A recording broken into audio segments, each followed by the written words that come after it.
సికింద్రాబాద్ చిలకలగూడలో పోలీసులు కాల్పులో కలకలం సృష్టించారు. సెల్ ఫోన్ దొంగతనాలకు పాల్పడుతున్న ముఠాను పట్టుకునేందుకు పోలీసులు ప్రయత్నించారు. ఈ క్రమంలో సెల్ ఫోన్ స్నాచింగ్ ముఠాలపై పోలీసులు డెకాయ్ ఆపరేషన్ నిర్వహించారు. ఈ క్రమంలో పోలీసులు వ్యవహరించిన తీరు వివాదానికి దారితీసింది. యాంటీ డెకాయ్ టీం సభ్యుడు మొబైల్ చోరీకి దొంగలు ప్రయత్నించారు. ఈ ముఠాను పట్టుకునేందుకు ప్రయత్నించగా పోలీసులను చూసి స్నాచర్స్ పారిపోయారు. దీంతో సెల్ ఫోన్ స్నాచింగ్ ముఠాపై కానిస్టేబుల్స్ ఒక రౌండ్ కాల్పులు జరిపి వారిని పట్టుకున్నారు. ముగ్గురు ముఠా సభ్యులను అదుపులోకి తీసుకున్నారు. అయితే పోలీసులు జరిపిన కాల్పుల్లో ఎవరికి ఎలాంటి గాయాలు కాలేదు. ఇక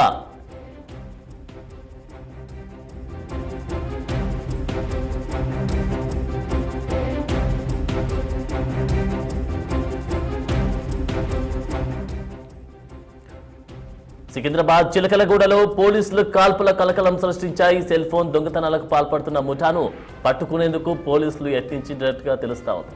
ఈ దానికి సంబంధించి తాజా అప్డేట్స్ మాకు ప్రైమ్ రిపోర్టర్ నిర్మల అందిస్తారు. నిర్మల, చిలకలగూడలో మాత్రము మరి అర్ధరాత్రి సెల్ ఫోన్ స్నాచింగ్ ముఠానైతే మరి హల్చల్ రేపిందని కూడా చెప్పుకోవచ్చు. మరి ఈ ముఠాని కూడా పట్టుకోవడానికి పోలీసులు అయితే గట్టి నిఘా పెట్టి కూడా మరి ప్రయత్నం చేశారు. మరి ఆ ప్రయత్నంలో మరి పోలీసులకు అలాగే ఈ స్నాచింగ్ ముఠాకి మధ్యలో ఒక తోపులాట కూడా జరిగింది. ఆ తోపులాటలో కూడా పోలీసుల్ని నెట్టివేసి కూడా వాళ్ళు పారిపోవడానికి ప్రయత్నించిన ఆ సందర్భంలో అనుకోకుండా కూడా మరి గన్ ఫైర్ అయ్యింది, మిస్ గన్ ఫైర్ అయ్యింది అంటూ కూడా మరి చిలకలగూడ సిఐ కూడా చెప్పుకొచ్చారు. అంతేకాకుండా మరి గన్ ఫైర్ అయినప్పుడు కూడా మరి మొత్తానికి ఒక రౌండ్ కాల్పులు అయితే జరిపినట్టుగా కూడా కానిస్టేబుల్ అయితే వివరించుకొచ్చారు. మరి ముగ్గురిని అరెస్ట్ చేసి కూడా మరి అదుపులోకి తీసుకొని వాళ్ళ దగ్గర నుంచి సెల్ ఫోన్లు అలాగే చైన్స్ కూడా మరి వీళ్ళు ఆ ముఠా సభ్యుల దగ్గర నుంచి కూడా పోలీసులు అయితే స్వాధీనం చేసుకున్నట్టుగా తెలుస్తుంది. అంతేకాకుండా మరి చిలకలగూడలో సెల్ ఫోన్ స్నాచింగ్ ముఠాలపై మాత్రము డెకాయ్ ఆపరేషన్ కూడా మొదలు పెట్టినట్టుగా కూడా పోలీసులు అయితే తెలియజేస్తున్నారు. మరి యాంటీ డెకాయ్ టీం సభ్యుడి మొబైల్ చోరీకి యత్నించినట్టుగా కూడా మరి ముఠా కూడా ఒప్పుకోవడం జరిగిందని కూడా పోలీసులు అయితే వివరించారు. అంతేకాకుండా మరి గన్ ఫైర్ అయిన క్రమంలోనే మరి పట్టుకోవడానికి ప్రయత్నించినప్పుడు పోలీసులు కూడా మరి ఆ ముఠా ఆ నిందితులు అయితే వీళ్ళని తోసేసినట్టుగా కూడా తెలుస్తుంది. ఆ తోపులాటలో జరిగిన ఈ గన్ ఫైర్ ఏదైతే ఉందో ఆ తోపులాటలోనే జరిగింది, మేము కావాలని చేయలేదని కూడా పోలీసులు అయితే వివరించుకొచ్చారు.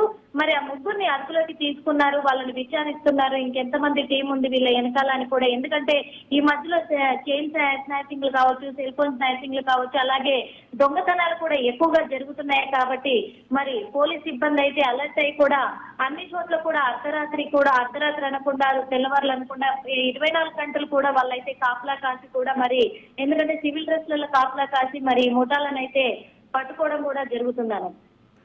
ఓకే నిర్మల, మరి గత కాలంలో అంటే ఈ మధ్య కాలంలో జరిగినటువంటి ఘటనల్లో చాలా వరకు అయితే యూపీ కానీ మహారాష్ట్ర కానీ ఇతర రాష్ట్రాల నుంచి వచ్చి స్నాచింగ్ చేస్తున్నటువంటి సందర్భాలు కూడా మనం చూస్తూ ఉన్నాం. సో మరి దీనికి సంబంధించి ఆ నిందితులను పట్టుకున్నటువంటి ఈ నేపథ్యంలో మరి పోలీసుల స్పందన ఏ విధంగా ఉంది? పోలీసులు ఏం చెప్తున్నారు? వారు ఎక్కడి వారని గుర్తించారు?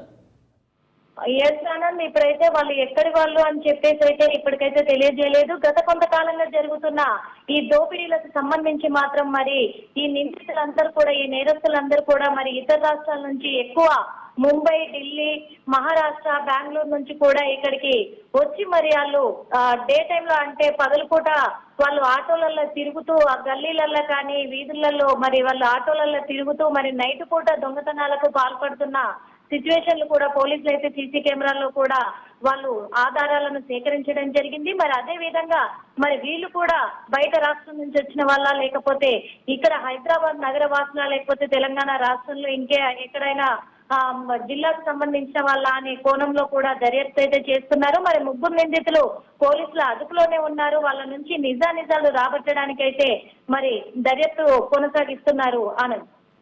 ఓకే నిర్మల, ఇదేమో మిస్ఫైర్ అయిందని కూడా చెప్తున్నటువంటి పోలీసుల వ్యవహార తీరైతే మిస్ఫైర్ అయినట్టుగా తెలుస్తా ఉంది. మరి మరొక వైపేమో ఇది ఒక రౌండ్ కాల్పులు జరిపిన నేపథ్యంలో పట్టుకున్నట్లుగా కూడా తెలుస్తా ఉంది. మరి ఇది ఏది వాస్తవం? ఇది చూసుకున్నట్లయితే మరి ఇద్దరి మధ్య కూడా, ఎందుకంటే పోలీసులు గట్టి నిఘా పెట్టి దొంగల్ని పట్టుకోవడానికి, మరి నేరస్తుల్ని పట్టుకోవడానికి వాళ్ళు తలపడినప్పుడు ఆ టైంలో కూడా మరి దొంగలు పోలీసుల్ని నెట్టివేసి వాళ్ళని తోసివేయడంలో మరి వాళ్ళకి ఇంక ఎలాంటి సిచ్యువేషన్ లేకపోవడం వల్ల అత్యవసర ప్రయత్నాలు చేయడంలో కూడా మరి మిస్ఫైర్ అయిందని కూడా పోలీసులు చెప్తున్నారు. అందుకు ఆ నిందితుల్ని ఆపే ప్రయత్నంలోనే ఒక రౌండ్ అయితే కాల్పులు జరిపామని చెప్పేసి కూడా కానిస్టేబుల్ చెప్పడం జరిగింది. అని నిర్మల, మరి ఈ ముగ్గురు నిందితుల నుంచి ఏమేమి స్వాధీనం చేసుకున్నారు పోలీసులు? ముగ్గురు నిందితుల నుంచి మరి సెల్ ఫోన్లు స్వాధీనం చేసుకున్నారు. అలాగే వాళ్ళ నుంచి కొన్ని బంగారం చైన్లు కూడా స్వాధీనం చేసుకున్నట్లుగా మరి సిఐ అయితే చెప్పడం జరిగింది. మరి వాళ్ళ దగ్గర నుంచి, అంటే వాళ్ళ దగ్గర ఇప్పుడు ప్రస్తుతం ఉన్నాయి అవే కాబట్టి అవి అయితే వీళ్ళు స్వాధీనం చేసుకున్నారు. కానీ వీళ్ళ ముఠ ఎంత పెద్దగా ఉంది, ఇంకా ఎంతమంది ఉన్నారు వీళ్ళ ముఠ వెనకాల, ఏ ఏరియాలలో వాళ్ళు తిరుగుతున్నారు అనే దానిపైన కూడా వాళ్ళ నుంచి వివరాలన్నీ సేకరించడానికి మరి వాళ్ళ అదుపులోనే ఉంచుకొని కూడా, పోలీసులు అదుపులోనే ఉంచుకొని విచారిస్తున్నట్టుగా తెలిసింది. అని ఆ సమయంలో ఈ ముగ్గురే ఉన్నారా, లేకపోతే ఇంకెవరైనా ముఠాలో ఉన్నారా సభ్యులు? మొత్తము వీళ్ళు ఐదుగురు నిందితులు కూడా, అక్కడ ఐదుగురు దొంగలు ఉన్నట్టుగా గుర్తించారు పోలీసులు అయితే. మరి ముగ్గురినైతే అదుపులోకి తీసుకోవడం జరిగింది. ఇంకిద్దరు మాత్రం పరారీలో ఉన్నారు. ఆ పరారీలో ఉన్న ఇద్దరు కోసం కూడా పోలీసులు అయితే గట్టిగా గాలిస్తున్నారు. అని థ్యాంక్ యూ నిర్మల.